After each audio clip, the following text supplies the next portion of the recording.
بسم اللہ الرحمن الرحیم والسلام علی من اتبع الہدی۔ ہدایت کی اتباع کرنے والوں کو راحت دو جہاں قرآن چینل کی طرف سے سلام عرض ہے۔ سامعین کرام، صاحبان ایمان، آج ہمارے سبق کا موضوع ہے سورہ بقرہ کی آیت نمبر 30۔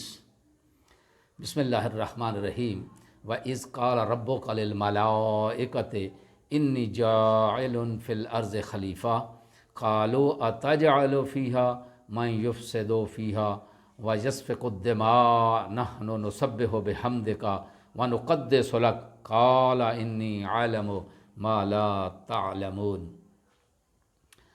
ترجمہ اس کا یوں ہے، اور جب تیرے رب نے فرشتوں سے کہا میں زمین میں ایک خلیفہ بنانے والا ہوں، فرشتوں نے کہا کیا تو زمین میں ایسے کو خلیفہ بنائے گا جو اس میں فساد پھیلائے گا اور خون ریزی کرے گا، جبکہ ہم تیری ثنا کی تسبیح اور تیری پاکیزگی کا ورد کرتے رہتے ہیں۔ اللہ نے فرمایا اسرار خلقت بشر کے بارے میں کہ میں وہ جانتا ہوں جو تم نہیں جانتے۔ اس آیت میں استعمال ہونے والے کلمات، پہلا کلمہ جو ہے وہ ملائکہ، ملک کی جمع ہے جس کا معنی ہوتا ہے فرشتہ، یعنی پیغام رسانی کے معنی میں بھی یہ استعمال ہوتا ہے۔ عام طور پر فرشتے اللہ تعالیٰ کے پیغام دوسروں تک پہنچانے کا ذریعہ ہوتے ہیں، اس لیے انہیں ملک کہا جاتا ہے۔ وجود ملائکہ پر قدیم فلسفہ نے بھی امکان اشرف کے عنوان سے استدلال کیا ہے کہ فرشتے چونکہ غیر مادی مخلوق ہیں، اس لیے ان میں کسی قسم کی نامطلوب خواہشات نہیں ہوتی اور نہ یہ قابل امتحان و آزمائش ہوتے ہیں، اور مزید یہ کہ ارتقاء و تکامل کی استعداد بھی نہیں رکھتے۔ فرشتے معصوم ہوتے ہیں، جیسے لا یعصون اللہ ما امرہم، سورہ تحریم میں اللہ کے حکم کی نافرمانی نہیں کرتے، کیونکہ عصیان کا مادہ تضاد اور خواہشات بھی ان میں نہیں ہیں، اس لیے وہ ان کو ملائکہ فرشتے کہتے ہیں۔ متعدد روایات سے معلوم ہوتا ہے کہ بندوں کے نیک اعمال کے نتیجے میں فرشتوں کی اس نوری جماعت میں اضافہ ہوتا رہتا ہے، یعنی یہ وقتاً فوقتاً خلق ہوتے رہتے ہیں۔ دوسرا لفظ ہے خلیفہ۔ خلیفہ جانشین، نائب، کسی کی طرف سے اس کے امور کو انجام دینے والے کو خلیفہ کہتے ہیں۔ اگلا لفظ ہے صفقہ، ناحق خون بہانا۔ اس سے اگلا کلمہ جو ہے وہ ہے تسبیح، ہر قسم کی آلودگی سے پاک اور منزہ قرار دینا۔ اصل میں تسبیح تیزی سے گزرنے کو کہتے ہیں اور کسی سے برائی کو دور قرار دینے کے لیے بھی استعمال ہوتا ہے۔ عبادت سریع بھی مراد لی جاتی ہے، یعنی السریع فی عبادت اللہ، اللہ کی عبادت میں جلدی کرنا، جلدی کے معنی میں بھی یہ استعمال ہوتا ہے۔ اگلا لفظ ہے تقدیس، نحن نسبح بحمدک ونقدس لک۔ اس میں جو لفظ تقدیس ہے، تقدیس کا معنی ہوتا ہے پاکیزگی کی گواہی دینا۔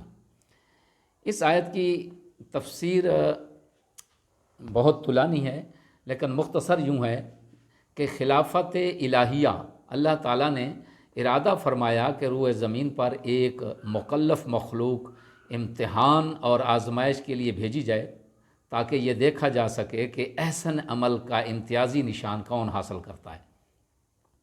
چنانچہ حکمت تو رحمت الہی کا تقاضا یہ تھا کہ اس مخلوق کے بسنے سے پہلے اس کی ہدایت اور رہنمائی کا انتظام کیا جائے تاکہ یہ لوگ زمین میں اپنی نیابت اور خلافت کی ذمہ داری کے اہل ثابت ہو جائیں۔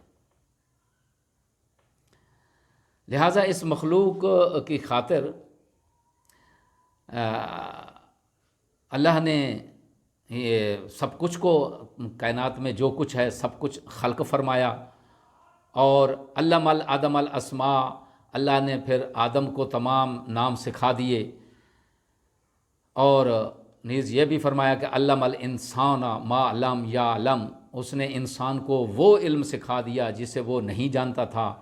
اس کے ذریعے ما فی السماوات و ما فی الارض میں جو کچھ مسخر کیا، جو کچھ بھی ہے وہ سارا انسان کے لیے مسخر کر دیا، اور والشمس والقمر کو بھی اس کے لیے مسخر کر کے اس کے اندر مختلف اور متضاد خواہشات ودیت فرما دی۔ پھر اس مخلوق کو ارتقاء اور تکامل کے قابل بنا دیا۔ اس کے بعد کسی مصلحت اور حکمت کے تحت فرشتوں کو آگاہ فرمایا کہ میں زمین پر اپنا نائب بنانے والا ہوں۔ ملکوت اعلیٰ میں اعلان ہو گیا کہ اس نائب کی خلقت ہونے والی ہے۔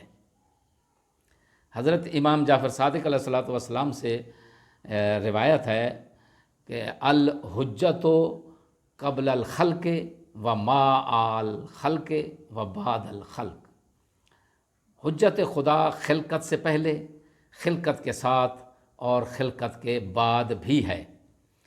خلیفہ کے بارے میں مفسرین کے چند اقوال ہیں۔ پہلا قول یہ ہے کہ زمین پر پہلے کچھ فرشتے یا جن بستے تھے، جب اللہ نے ان کی جگہ آدم علیہ الصلوۃ والسلام کو خلیفہ بنانے کا ارادہ فرمایا تو وہ بولے کہ ہم آپ کی تقدیس اور تسبیح کرتے ہیں، تو اس نئی مخلوق کو آپ کس حکمت کے تحت خلیفہ بنا رہے ہیں؟ نمبر 2، دوسرا قول جو ہے وہ یہ ہے کہ اولاد آدم نسلاً بعد نسلاً ایک دوسرے کی جانشین ہوگی، اس لیے آدم علیہ السلام کو خلیفہ کہا گیا۔ اور تیسرا قول یہ ہے کہ حضرت آدم علیہ السلام زمین پر اللہ کی طرف سے خلیفہ اور اس کے نمائندہ ہیں۔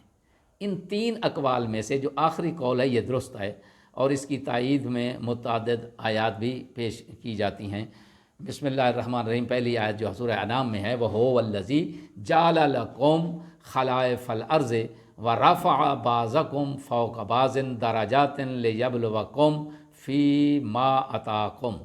ترجمہ یوں ہے، اور وہی ہے جس نے تمہیں زمین میں نائب بنایا اور تم میں سے بعض پر بعض کے درجات بلند کیے، تاکہ جو کچھ اللہ نے تمہیں دیا ہے اس میں وہ تمہیں آزمائے۔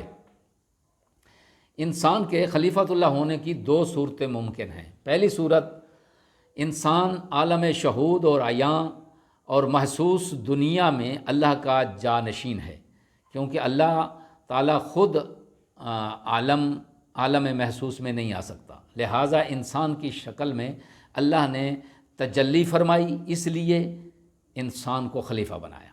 اور دوسری صورت یہ ہو سکتی ہے کہ زمین کو نور خدا سے روشن کرنے اور اہل ارض کو اپنی طرف دعوت دینے کے لیے اللہ نے انسان کو اپنا جانشین بنایا۔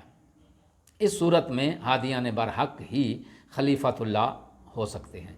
دوسری دلیل یہ ہے کہ اللہ تعالیٰ نے فرشتوں کو تسبیح و تقدیس کے استدلال کے جواب میں وَعَلَّمَ آدَمَ الْأَسْمَاءَ كُلَّهَا کہہ کر آدم علیہ السلام کے علم کو پیش کیا۔ یہ بات دوسرے 2 نظریات سے مناسبت نہیں رکھتی، لہٰذا آدم علیہ السلام رسول اور نبی ہونے کے لحاظ سے ذاتی طور پر اللہ کے نمائندہ اور حجت خدا ہیں، اور ابو البشر ہونے کے ناطے خلیفۃ اللہ فی الارض ہیں۔ علامہ آدم علیہ السلام سے پتہ چلتا ہے کہ حضرت آدم علیہ السلام علم و دانش میں برتری کی وجہ سے خلافت الہیہ کے مقام پر فائز ہوئے۔ بنابری نحن نسبح بحمدک و نقدس لک سے یہ بات واضح ہوتی ہے کہ تسبیح و تقدیس پر علم کو فضیلت حاصل ہے، تسبیح و تقدیس پر علم کو فضیلت حاصل ہے۔ من یفسد فیہا و یسفک الدماء سے معلوم ہوتا ہے کہ متضاد صفات والی اس متحول مخلوق کو علم اور قابلیت دینے کی راہ میں فساد اور خون خرابہ حائل ہو تو بھی علم کی فضیلت اپنی جگہ پر برقرار ہے۔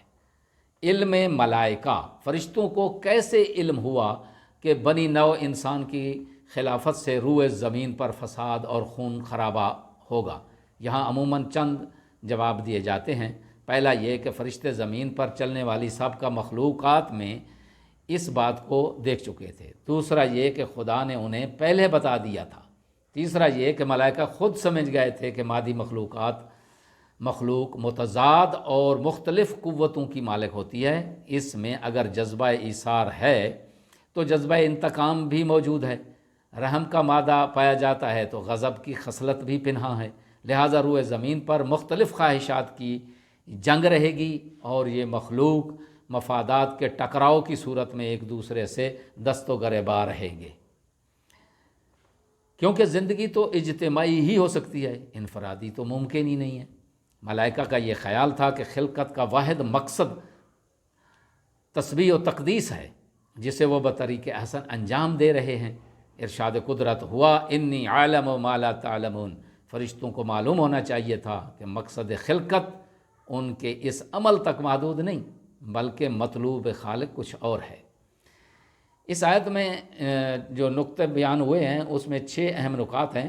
پہلا نقطہ جو ہے وہ ہے تسبیح اور تقدیس پر علم کو برتری حاصل ہے، اور دوسرا اہم نقطہ یہ ہے کہ انسان کو اللہ نے ابتدا ہی سے انسان خلق کیا ہے، اور وہ ارتقاء انواع کے تسلسل کی ایک کڑی نہیں، جیسا کہ کچھ ڈراؤن کا نظریہ وغیرہ نظریہ ارتقاء ہے، اس طرح نہیں ہے۔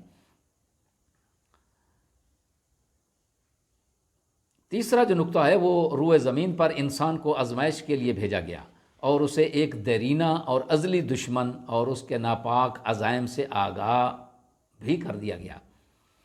چوتھا نقطہ اس میں یہ ہے کہ شجرہ ممنوعہ سے لغزش اور ابلیس کے دھوکے سے آزمائشوں کا آغاز ہوا۔